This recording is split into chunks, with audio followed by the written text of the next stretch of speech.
சாய்ராம். என் உயிரின் உயிரானவர்களே, வாழ்க்கையில் அடுத்த கட்டத்துக்கு நகரவே முடியல. என்னதான் என்னோட மனசை நான் ஆறுதல் படுத்திக்கிட்டாலும் என்னுடைய சோகங்கள் என்னமோ தீராத தலைவலியாகவே இருக்கு.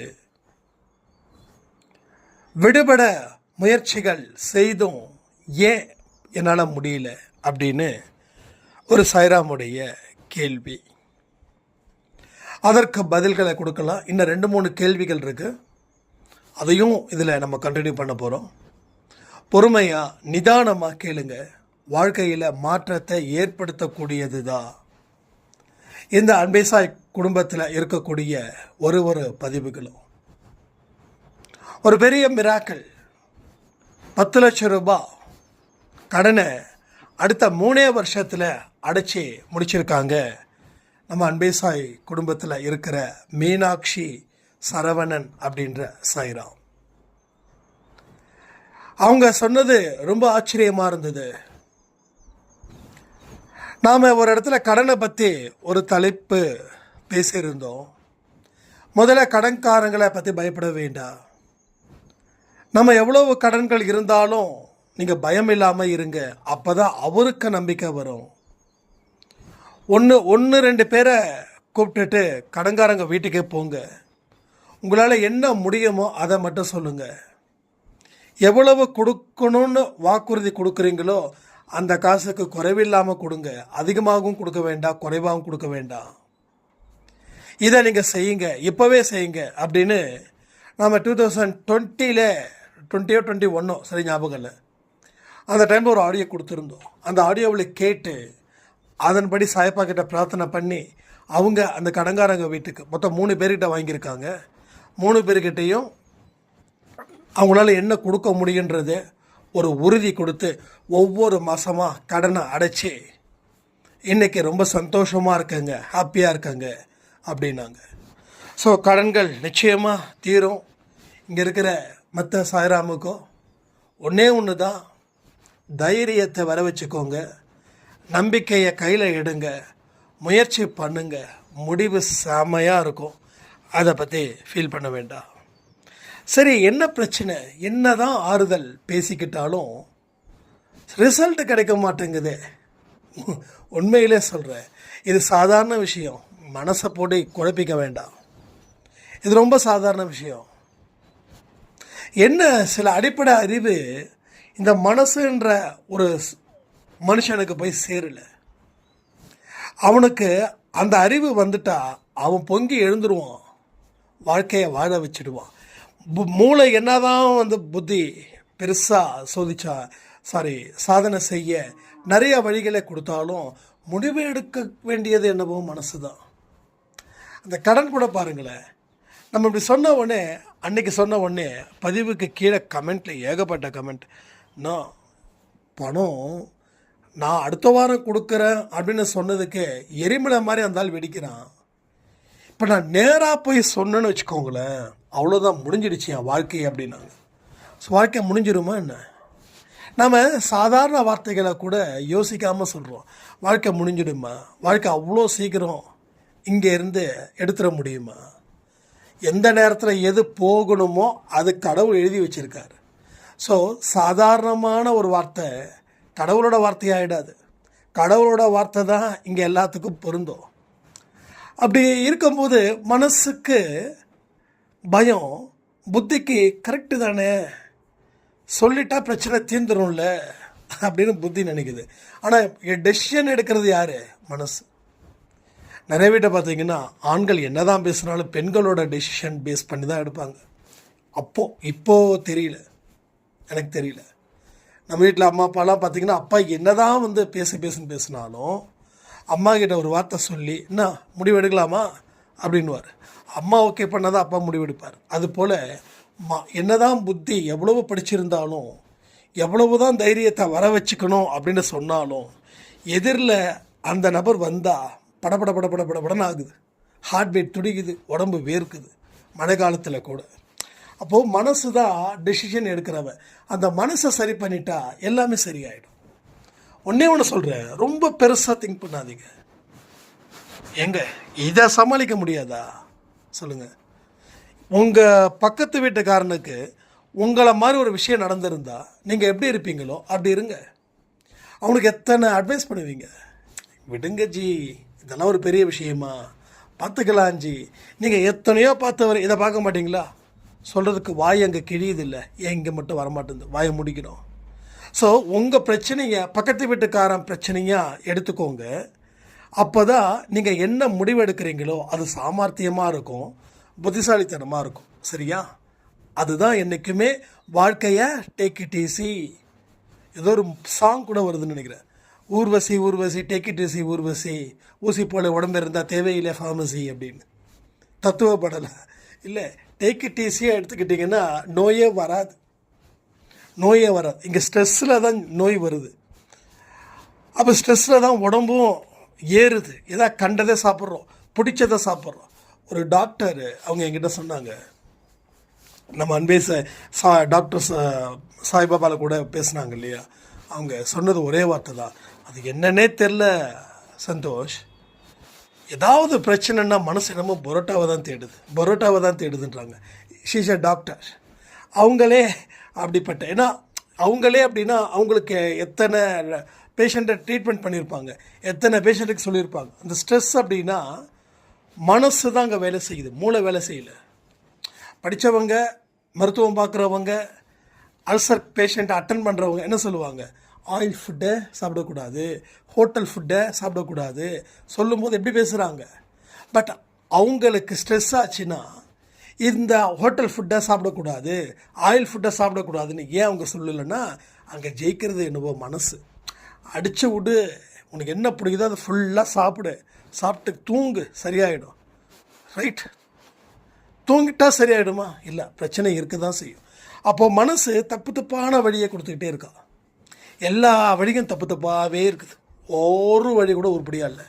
எல்லாம் எவ்ரிதிங் இஸ் அ ராங். போகிறப்ப அதை நரகத்துக்கு தான் கொண்டு போகுதே தவிர சொர்க்கத்துக்கு கொண்டு போகலை. அப்போ நரகத்தை நெருங்க ஒரு விதமான பயம் வருது. ஸோ பாதையை மாற்றினா சரியாயிடும், பயணத்தை மாற்றினா சரியாயிடும், பார்வையை மாற்றினா சரியாயிடும். ஸோ மாற்றத்தை ஏற்படுத்திட்டா சரியாயிடும். ஒரே ஒரு விஷயம் புரிஞ்சுக்கோங்க, மாற்றத்தை அவ்வளோ சீக்கிரம் ஏற்படுத்த முடியுமா? Not possible. அது ரொம்ப கஷ்டம். ஏன்னா உங்கள் வயசு என்னவோ அத்தனை வயசு வரைக்கும் அந்த அனுபவம் இருக்குது. அதை ஒரே நாளில் மாற்ற முடியாது. கட்டின வீட்டை அப்படியே தூக்கி வைக்க முடியாதது போல் மாற்றத்தை அவ்வளோ சீக்கிரம் மாற்றிக்க முடியாது. ஸோ வீட்டை தான் மாற்ற முடியும். இதே வீடு தான் அந்த பக்கத்து தெருவில் ஒரு இடம் காலியாக இருக்குது, அங்கே வைக்கணும் அப்படின்னா முடியாது. ஒரு வேளை இனிமேல் டெக்னாலஜிஸ் வருதோ என்னமோ தெரியல, பட் வந்தால் நல்லது, ரொம்ப நல்லது, ரொம்ப சிறப்பாகவே இருக்குன்னு நினைக்கிறேன். ஏன்னா அந்த சொந்த வீட்டுக்காரங்களுக்கெல்லாம் பெரிய தலைவலி. வாடகை வீடுனா பிரச்சனையே இல்லை, வாடகை வீட்டுக்கு ஊர் ஃபுல்லாக வீடு.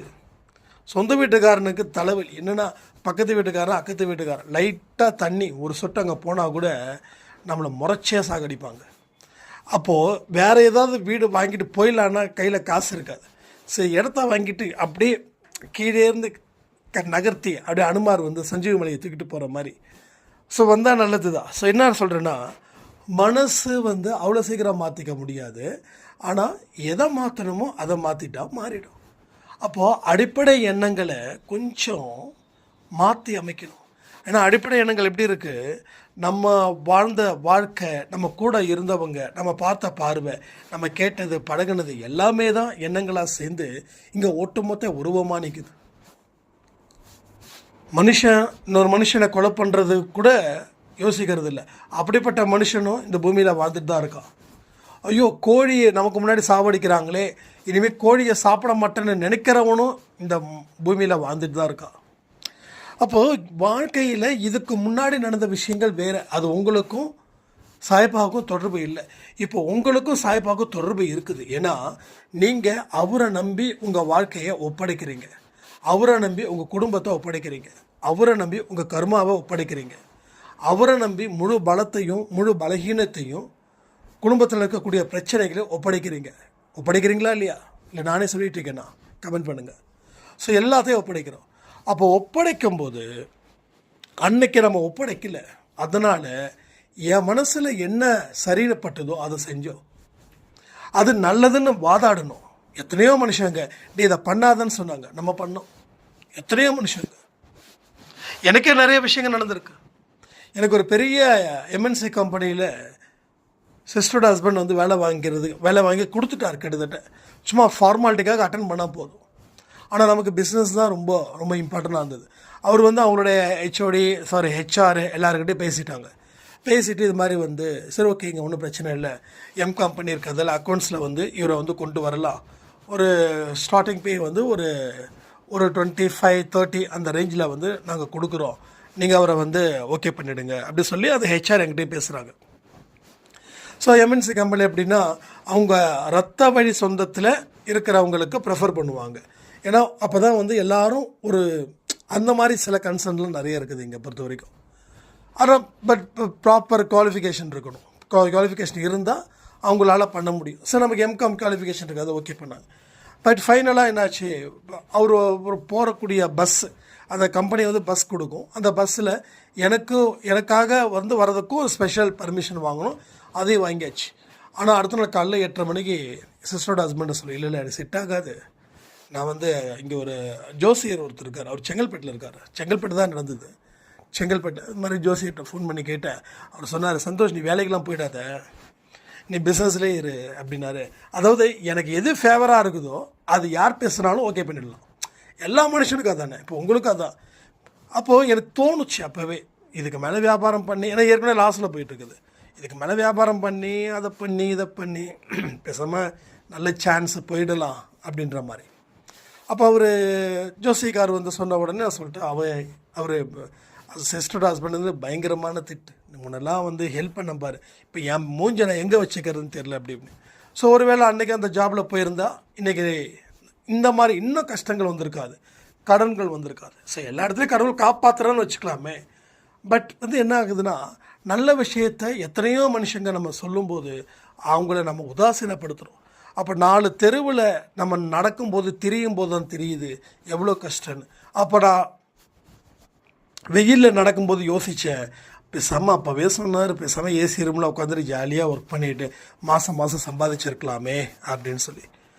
அப்போது கடந்த காலத்தில் பொறுத்த வரைக்கும் நம்ம வேறு, சாய்ப்பா வேறு. ஆனால் நிகழ்காலத்தில் பொறுத்த வரைக்கும் நம்மளும் சாய்ப்பாவும் ஒன்றிணைஞ்சிருக்கும், பின்னி பிணைஞ்சிருக்கும். நம்ம ஆன்மாவும் அவருடைய ஆன்மாவும் பிணைஞ்சிருக்குது, இணைஞ்சிருக்குது. அப்போது நேற்று வரைக்கும் நடந்த விஷயத்தை விட்டுடு, அது நீ பண்ண ஒரு பைத்தியகாரத்தனத்தால் இவ்வளவு பெரிய விபரீதம் அப்படியே இருக்கட்டும். ஆனால் இனிமேலாவது அந்த விபரீதத்தை குறைக்கணும், முதல்ல குறைக்கணும், அதுக்கப்புறம் தான் தீர்க்க முடியும். எடுத்த உடனே தீர்க்கணும் அப்படின்னு நினச்சா தீர்க்க முடியாது. அது எந்த அளவில் ஏறிச்சோ அந்த அளவில் அதை குறைக்கணும். அப்போது இனிமே உன் வாழ்க்கையில் நான் இருக்கேன் அப்படின்றத முழுசாக நம்பு. உன்னுடைய வேலைகளை மட்டும் கவனத்தை வை. எதெல்லாம் உன்னால் செய்ய முடியுமோ அதை இந்த நேரத்தில் செஞ்சிடு.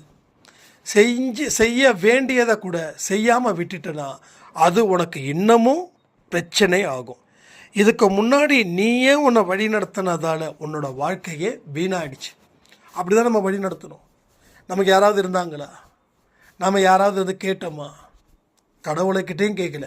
கடவுளுக்கு என்ன பண்ணோம்? ஒரு உண்டியலில் சாமி ஒரு 10 ரூபாயை போட்டோ, இல்லை 100 ரூபாயை போட்டோ, இல்லை 500 ரூபாயை போட்டோ, இல்லை 1000 ரூபாயை போட்டோ இதுதான் வேண்டுதல் நினச்சோம். ஆனால் இன்றைக்கி அந்த உண்டியலில் போகிறதுக்கு பதிலாக வெளியில் இருக்கிறவங்க பட்னியோடு இருக்காங்களே அவங்களுக்கு சாப்பாடு கொடுக்கணுமே அப்படின்ற தாட் வருது. ஸோ அன்னைக்கு இருந்தக்கூடிய தாட்டு வேறு, இப்போ இருக்கக்கூடிய தாட்டு வேறு. அன்னைக்கு வாழ்க்கையை சீரழிக்கிறத தான் கையில் எடுத்தோம், இன்றைக்கி சீர்படுத்துறத கையில் எடுக்கிறோம். சரிதானே? தப்பு இல்லையே. அப்போ சீர்படுத்தணும். இப்போ சீரழிஞ்சதை சீர்படுத்துகிறோம். நீ தான் இடித்த, நீ தான் கட்டணும். நீ இடிச்சிட்டு இன்னொருத்தன் கட்ட முடியாது. அந்த பாயிண்ட்டு புரியுது இல்லை? இடித்தது நாம் தான். இதெல்லாம் உங்கள் மனசில் நீங்கள் புரிய வைக்கிறதுக்கு தான் இதெல்லாம் சொல்லிகிட்ருக்கோம். ஸோ யார் இடித்தாங்களோ அவங்க தான் கட்டணும். யாராவது கட்டுனா பரவாயில்லைன்னு சொல்லி உட்காந்துட்டு இருந்தால் கடைசி வரைக்கும் அப்படியே தான் இருக்கும். அது எந்த இடத்துலையும் யாராலையும் கட்ட முடியாது. அப்போ உங்கள் வாழ்க்கையில் யார் உங்களுக்கு உதவி செய்ய வாங்க அப்படின்னு சொல்லி காத்துக்கிட்டு இருந்தீங்கன்னா கடைசி வரைக்கும் ஏதோ ஒரு மூவியில் காத்திருந்து காத்திருந்து காலங்கள் போனது அப்படின்னு அந்த பாட்டு தான் பாடுற மாதிரி ஆகிடும். ஏன்னா இங்கே நிறைய பேர் நான் பல வருஷம் காத்திருந்தேன், எந்த உதவியும் கிடைக்கல. எஸ், எப்படி கிடைக்கும்? எப்படி கிடைக்கும்? உதவி கிடைக்கக்கூடாதுன்னு சொல்லி கடவுள் முடிவு பண்ணிட்டாரு. அவர் முடிவு பண்ணிட்டாருன்னா எதுவுமே இங்கே நடக்காது. அப்போது மனுஷங்க உதவி செய்யலைன்னா என்ன அர்த்தம்? அதை ஏன் நம்ம தெரிஞ்சுக்க முயற்சி பண்ணலை? அதை தெரிஞ்சுக்க முயற்சி பண்ணவே இல்லை. தெரிஞ்சுக்க முயற்சி பண்ணி பாருங்க, பெரிய அற்புதமும் பெரிய அதிசயமும் நடந்தே தீரும். இது சத்தியமாக நடக்கும், இல்லை மாற்று கருத்தே இல்லை. மனுஷங்க உதவி செய்யலை. எஸ், நான் எனக்கு ஒரு வேலை இவங்க கிட்ட எதிர்பார்த்தேன், வேலை கிடைக்கல. என்கிட்ட ஒரு பெரிய பிரச்சனையில் மாட்டிக்கிட்டு இருக்கிற, எனக்கு கடன் உதவி இவங்க மூலமாக கிடைக்கணும்னு இப்போ வரைக்கும் நான் ப்ரே பண்ணுறேன், கிடைக்கல. என்னோடய வியாபாரம் சரியில்லை, அது சரியில்லை, இது சரியில்லைன்னு சொல்லி ஏதோ ஒரு சில மனிதர்களை எதிர்பார்த்து காத்துக்கிட்டு இருக்கிறவங்களுக்கு கடைசி வரைக்கும் காத்துக்கிட்டு தான் இருக்கணும். அப்போது கடவுளுடைய விருப்பம் உங்களுக்கு இந்த மனிதர்கள் மூலமாக உதவிகள் செய்கிற அப்படின்னா உதவிகள் நடந்திருக்கும். இந்நேரம் சந்தோஷ்ட ஒரு ₹1,00,000 கேட்டிருக்கோம்பா. அவர் எல்லாத்தையும் புரிஞ்சுக்கிட்டவர், அன்பை சாயில் நிறைய ஆடியோஸ் கொடுக்குறாரு, கண்டிப்பாக அவர் எங்கேயாவது அரேஞ்ச் பண்ணி கொடுத்துருவார் அப்படின்னு சொல்லி நீங்கள் என்கிட்ட கேட்டிங்கன்னு வச்சுக்கோங்க. இது வரைக்கும் யாரும் கேட்காத வரைக்கும் நல்லது. கேட்டாலும் கொடுக்க போகிறது இல்லை. அப்போது அவர் கொடுப்பாருன்னு உட்காந்துருந்தா, இப்போ சாய்ப்பா என்கிட்ட சொல்லுவார், ஏப்பா ₹1,00,000 உங்களுக்கு வேணும், போய் கொடுத்துரு அப்படின்னா நான் உங்களுக்கு கொடுத்துருப்பேன். அப்போது நீங்கள் என்கிட்ட கேட்டோம், நான் உங்களுக்கு கொடுக்கல அப்படின்னா கடவுளுக்கு விருப்பம் இல்லை. அப்போ கடவுளுக்கு என்ன விருப்பம்? அந்த 1,00,000 நீ திரட்ட முடியும். உனக்கு ஒரு வாய்ப்பு இங்கே இருக்குது. இதை கஷ்டம்னு பார்க்காத. இது உன்னோட சாயப்பாவுடைய எதிர்பார்ப்புன்னு நினச்சிக்கோ. சாயப்பா உனக்கு எந்த மனுஷங்க மூலமோ உதவிகள் செய்ய போவது இல்லைன்னு நினச்சிக்கோ. அதுக்காக மனம் வருந்தாத. அடுத்தவன் உதவி செய்து நீ வாழ்கிறத விட உனக்குள்ள ஒரு விஷயத்தை நீ உருவாக்கு. நான் உதவி செய்கிறேன், நீ தனியாக இருந்து சாதிச்சுப்பாரு, இந்த ஊரும் உலகமும் உன்னை போற்றும் அப்படின்னு. அப்போ நமக்கு என்ன தோணுதுன்னா, யாருமே உதவி செய்யலை, கடவுளே அப்படின்னு சொல்லி உட்காரதுக்கு பதிலாக கடவுள்கிட்ட கேட்டாச்சு, சரியான நேரத்துக்கு உதவிக்கு வரல. அப்போ வேற என்ன அவர் மனசில் வச்சிருக்காரு? இது யார்கிட்ட கேட்கணும்? கடன் வாங்குறவங்க கிட்ட நினைக்கக்கூடாது, கடவுள்கிட்ட நினைக்கணும். அப்போ என்னமோ ஒரு வெடி வச்சிருக்காருல்ல அப்படின்னு. என் வாழ்க்கையில் பல இடத்துல அவமானப்படும் போதெல்லாம் நான் அடிக்கடி யோசித்த ஒரே விஷயம், என்ன இவர் மனசில் வச்சுருக்காரு, என்ன தான் சொல்ல வராரு, இவருடைய வழி என்ன வழி அப்படின்னு அவரை தெரிஞ்சுக்க முயற்சிகள் செய்யும்போது நமக்கு அதிசயமும் அற்புதமும் கண்டிப்பாக பிற்காலத்தில் நடக்கும். நீங்கள் முயற்சிகள் செய்தாவே போதும். நீங்கள் முயற்சிகள் செய்ய பலன் கை மேலே வரும். அதான் சொல்கிறேன், முன்ன இருந்த வாழ்க்கைன்றது வேற. முன்ன உங்களுக்கும் சாய்பாவுக்கும் சம்மந்தம் இல்லை. இப்போ உங்களுக்கும் சாய்பாவுக்கும் முழு சம்மந்தத்தோடு தான் ஒரு இடத்துலையும் நீங்கள் காலடி எடுத்து வைக்க போகிறீங்க. அப்போது நீங்கள் அந்த அதிர்ச்சியிலே நிற்காதீங்க. இல்லை, போன தடவை நான் இப்படி ஆரம்பித்தேன், என் வாழ்க்கையில் எல்லாமே போயிடுச்சுன்னா, போன தடவை ஆரம்பிக்கும் போது நீ சாய்ப்பா கிட்டே இல்லை, ஆனால் இந்த தடவை ஆரம்பிக்கும் போது நீ சாய்ப்பா கிட்டே இருக்கிற. அப்போ போன தடவை கற்றுக்காமலே போய் நின்ன, உன்னை வீழ்த்துனாங்க. ஆனால் இந்த தடவை நீ முழுவதும் கற்றுக்கிட்டு போய் நிற்கிற, உன்னை வீழ்த்த முடியாது. எங்கிட்ட நிறைய சாய்ராம் கேட்பாங்க, இது மாதிரி நாங்கள் பிஸ்னஸ் ஆரம்பிக்க போகிறோம், சாய்ப்பா மேலே நம்பிக்கையோடு நாங்கள் பண்ண போகிறோம் அப்படின்னு. அப்போ எனக்கு ஒரே ஒரு விஷயம் நான் இதை ஓப்பனாக சொல்கிறேன். இப்போ நீங்கள் இப்படி கேட்கும்போது நான் என்ன சொல்ல முடியும்? இல்லை, பிஸ்னஸ் ஆரம்பிக்காதீங்கன்னு சொல்ல முடியுமா? அது அவசகுணமாக இருக்காதா? நான் என்ன சொல்கிறேன்னா, யோசித்து முடிவு பண்ணுங்கன்னு சொல்லுவேன். அப்போ யோசித்து முடிவு பண்ணும்போதே நீங்கள் அதனோட அர்த்தத்தை புரிஞ்சுக்கணும்.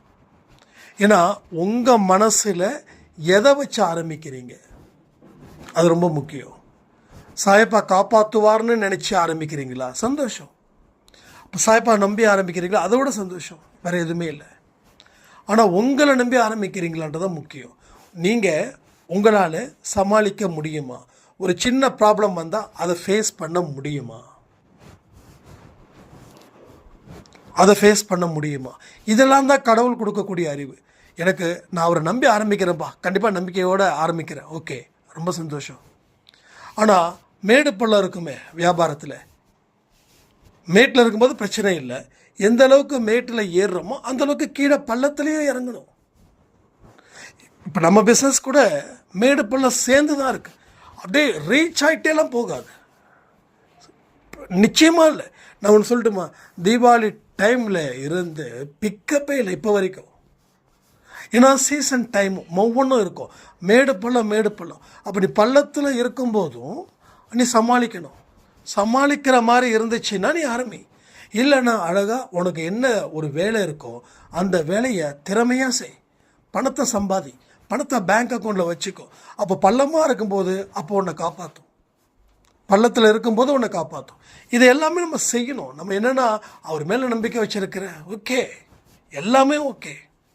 ஆனால் அது குருட்டு நம்பிக்கை இருக்கக்கூடாதுல்ல.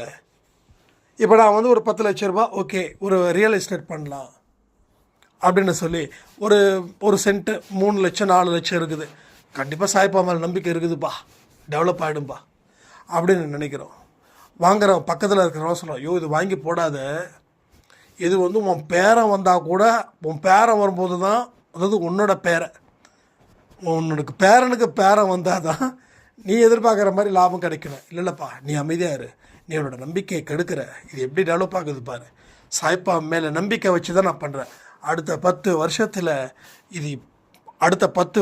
இது 1 கோடிக்கு வரும் பார் அப்படின்னு சொன்னால் அது வந்து நம்ம முட்டாள்தனம். அது அப்போ கூட இருக்கிறவன் தெளிவாக சொல்கிறான், டே ஆகாதுரா அப்படின்னு.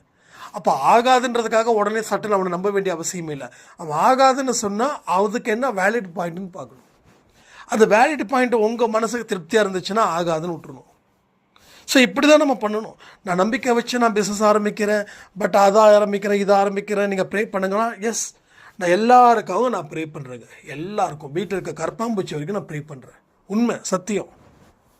நீங்கள் எப்படி நினைக்கிறீங்கன்னு தெரியல, நிச்சயமாக சொல்கிறேன், எல்லா உயிரினத்துக்கும் நான் ப்ரே பண்ணுறேன். ஆனால் உண்மை என்னவோ அதை தெரிஞ்சுக்கிட்டு அதுக்கப்புறமா காலடி எடுத்து வைங்க. ஆழம் தெரியாமல் காலை விடாதன்னு பெரியவங்க எதுக்கு சொன்னாங்க? குளிக்கிறதுக்கு மட்டுமா சொன்னாங்க? வாழ்க்கையில் என்ன பண்ணாலும் அதை யோசிச்சுட்டு பண்ணு.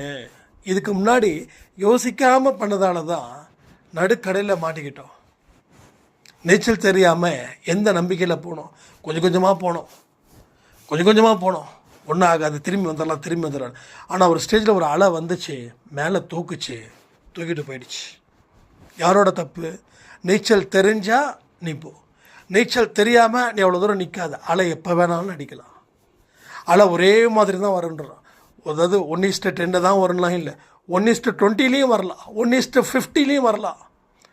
அப்போது உனக்கு நீச்சல் தெரிஞ்சாதான் எவ்வளோ பெரிய அலை வந்து உன்னை அடிச்சுட்டு போனாலும் நீச்சல் அடிச்சுட்டு வந்து வரலாம். நீச்சலே தெரியல, உனக்கு சந்தோஷத்தில் உன் அறிவு மங்கி போகுது. நிறைய பேருக்கு அப்படி தான், ஆசையால் அறிவு மங்குது. ஆசையே அழிவுக்கு காரணம். பொண்ணு, பெண்ணு, பொருள், இதுங்க மேலே ஆசைப்படவே கூடாதுன்னு சொல்லுவாங்க. ஆசைப்பட்டோம் அப்படின்னா அழிவு நிச்சயம். அப்போது நாம் எந்த அளவுக்கு கண்ட்ரோலாக நம்ம இருக்கிறோமோ அந்த அளவுக்கு நம்ம வாழ்க்கையில் நல்ல இடத்துக்கு நம்ம போவோம். அன்பு செலுத்துறதுன்றது வேற, ஆசைப்படுறதுன்றது வேற. அன்பு செலுத்துறதுன்றது நம்ம கடவுள் சொல்லியிருக்கிறார். ஆனால் ஆசைப்படாத, அடையணும்னு நினைக்காத. ஒரு பெண் மேலே அன்பு வை, ஆனால் அதை ஆசையாக மாறக்கூடாது, அதை அடையணும்னு நினைக்கக்கூடாது. நீ அப்படி நினச்சிட்டனா நீ மிருகமாக மாறுறன்னு அர்த்தம். ஸோ கண்ணியத்தோடு வாழ்கிறதுக்கு உண்டான முயற்சிகள் நாம் செய்யணும். தொடர்ந்து நம்ம வாழ்க்கையில் பலவிதமான பிரச்சனைகளை பெரிய அளவில் தாக்கத்தை ஏற்படுத்தினாலும் சாயப்பா உங்கள் கூட இருக்கிறாருன்றதை நினச்சிக்கோங்க. அன்னைக்கு வாழ்ந்த வாழ்க்கை வேறு, இன்னைக்கு வாழ்ந்து கொண்டு இருக்கும் வாழ்க்கை வேறு. அன்னைக்கு புரிதல் இல்லாமல் பல விஷயத்தை செஞ்சு நம்ம மூக்கடிப்பட்டோம். இன்றைக்கி புரிதல் வந்திருக்குது. இன்றைக்கி மூக்கடிப்படுவதற்கு சான்ஸே கிடையாது. ஒரு அறிவும் நம்ம வாழ்க்கைக்கு மிகவும் நெருக்கமானது, மிகவும் போற்றப்படக்கூடியதாக அதை அமைச்சிக்கிட்டா வாழ்க்கையை வெல்வதற்கு அத்தனை எளிய வழிகளையும் நம்ம சாயப்பா காட்டுவார்னு சொல்லி இந்த ஆடியோவை நான் முடிக்கிறேன். ஜெய் சாய்ராம்.